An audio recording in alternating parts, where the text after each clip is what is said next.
أعوذ بالله من الشيطان الرجيم بسم الله الرحمن الرحيم Assalamu alaikum wa rahmatullahi wa barakatuh. And welcome to Living the Quran through the Living Quran.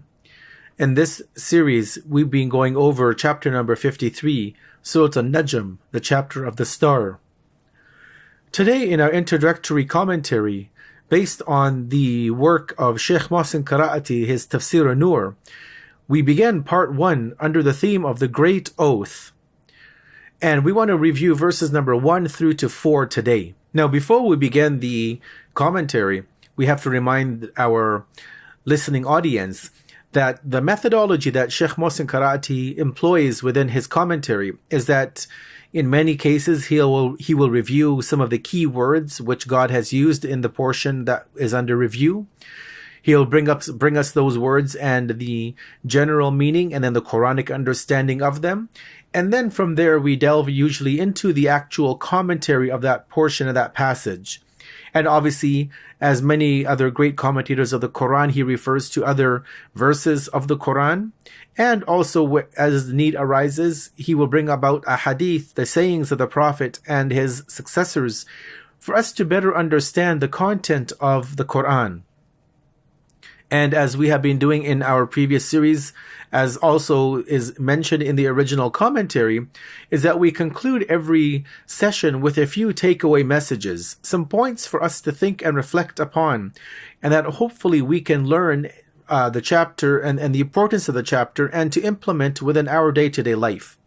Now, before we go into the commentary of these verses number 1 through to 4, let us have a listen to the original Arabic, followed by the English translation, and then we'll come back with a analysis as authored by Sheikh Mohsin Qaraati. Allah says the following in the beginning of Surah al-Najm. Bismillahir Rahmanir Rahim. Wan najmi idha hawa ma dhalla sahibukum wa ma ghawa wa ma yantiqu 'anil hawa in huwa illa wahyun yuha.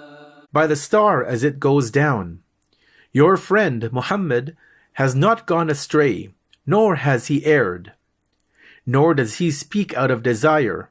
It is but a revelation revealed. The word which God uses, hawa, this word refers to a tendency to fall down, while the term which is normally heard in Islamic terminologies of hawa and nafs, the lower desire, are those same demands of the base aspects of the soul which cause a person to metaphorically slip.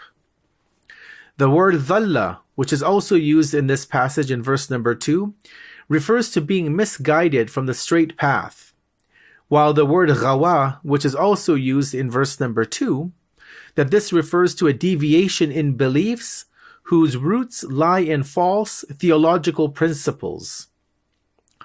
The word sahib, which is also mentioned in verse number 2, refers to a friend and a helper, and this word has been used multiple times in the Quran in regards to the noble Prophet of Islam, because the interaction of the Prophet with the people was one built upon closeness, compassion, and was one which was rooted in friendliness.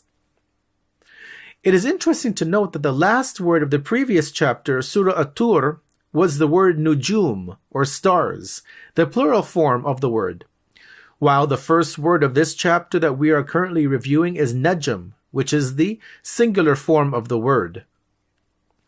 The meaning of the verse which reads, "Wa najmi idha hawa," by the star as it goes down, is either at the time of sunrise every morning, in which the radiance of the stars loses their luminosity due to the brightness of the sun, or it may refer to the time of the end of this world and the beginning of the day of judgment, at which time the stars will collapse and plummet.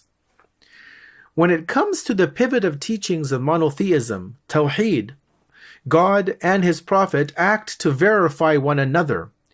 God absolves His Prophet from all forms of deviation, just as God says in the second verse of this chapter, مَا ضَلَّ صَاحِبُكُمْ وَمَا غَوَى, that your friend, your companion Muhammad, has not gone astray, nor has he erred. And at the same time, the Prophet also seeks to clear God of any misgivings which the people may have of him. When reading in the Quran and when introducing the Quran, God says the following. He says, ذَلِكَ الْكِتَابِ لَا رَيْبَ فِيهِ, that this is the book in which there is no doubt. This is found in Surah al-Baqarah, chapter number 2, verse number 2.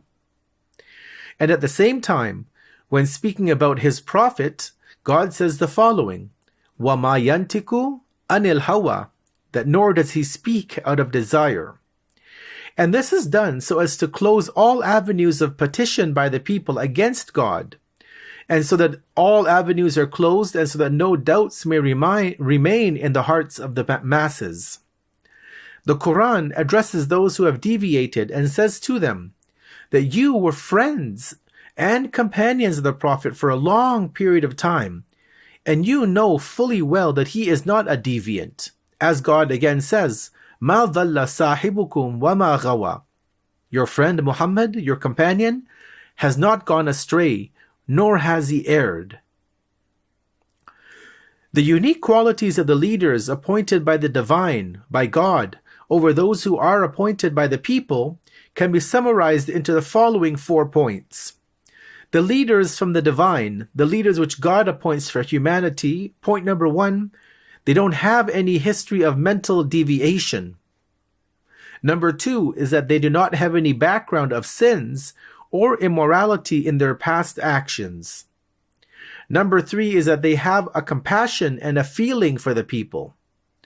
And point number 4 is that they have never allowed their lower desires and passions or that of others to overcome them when making them do the wrong things in life. Now, before we continue on with the remainder of this commentary, let us take a brief break here. We will come back in our next discussion to continue this review of verses number 1 through to 4 of Surah al-Najm, and to better understand the words of God as he describes himself and his noble prophet. Wassalamu alaikum wa rahmatullahi wa barakatuh.